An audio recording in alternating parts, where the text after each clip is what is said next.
Hello and welcome to part 4 of our LanSchool VDI series. I'm Adam Taylor with ITS. In the last video we had a look at how to set up the task scheduler to implement our script as a login script for LanSchool. The idea being that when a user logs in, the task scheduler will then run our script as an admin regardless of who logs in. So it could be a student, staff member, teacher or tech, admin or non-admin. In all instances, that script will pop off if somebody logs into one of the thin client terminals, and that will in turn trigger the events to pull in the terminal name through Citrix into the registry of the virtual session where LanSchool can read it. If we take a look at each of these task schedulers, so we've got this set up here. It's the same script against all three to trigger on login. All I've done is set this up on one machine, then export that rule as an XML file, and then import that XML into the other two. So obviously that can now scale out to as many machines as I need to. In a Citrix environment, you would just apply that to your golden image. So you can see the third one there, triggers on login.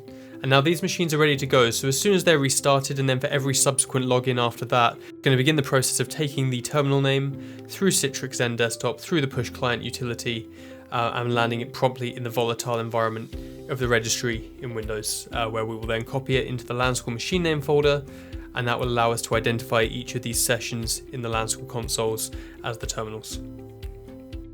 Now, as each of these machines reset, if you keep an eye on in the middle of the screen, you'll notice that they're going to drop in and out.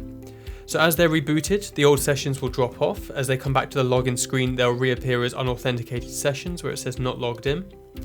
And then once we log into each of these in turn, the original session will load as if it was just a standard LanSchool client. The script itself has been set to take around 30 seconds to load. That's to account for the fact that we do need Windows to fully boot up, and we also want LanSchool client to fully boot up before we start making changes with it. So for the first few seconds now, nothing will happen. But if we just keep a close eye again in the middle of the screen, we'll notice that each of these clients in turn is actually going to drop out.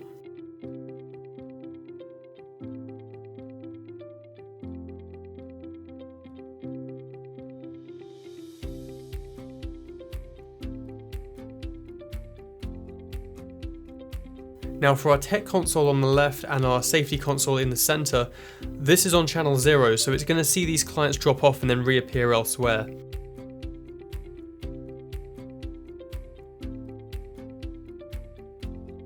This has been done intentionally, and the reason for that is to emulate what would happen if you were a teacher bringing your laptop into a thin client lab.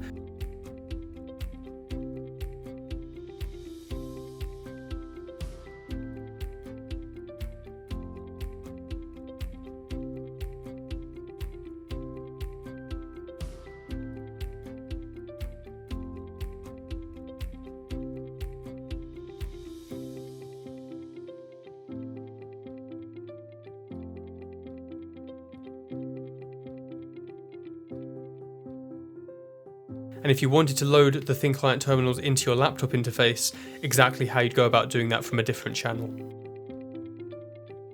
So in order to do this, we want to go to class lists and then manage class list. We want to create a new one by machine name and hit browse.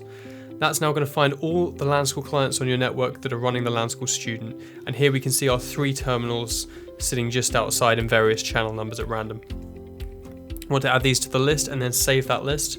You can name that list file anything you like. It can either be the lab name or something else. And then once you've saved that, either save that to your local machine or ideally the network where other people can find it. And then you just want to go back to class list and load that in.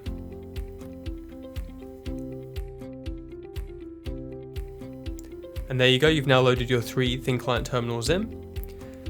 You can now interact with these as you would with a normal machine. And once you're done with them, you just go back to class list and hit dismiss.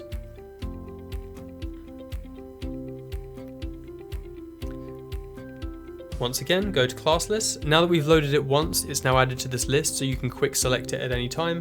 Just click on that, it'll bring the clients in, and then they're ready to be interacted with and used for the very start of the class. And we'll just do it one more time to show you how it appears to the students. So the students have sat down, booted up and logged in.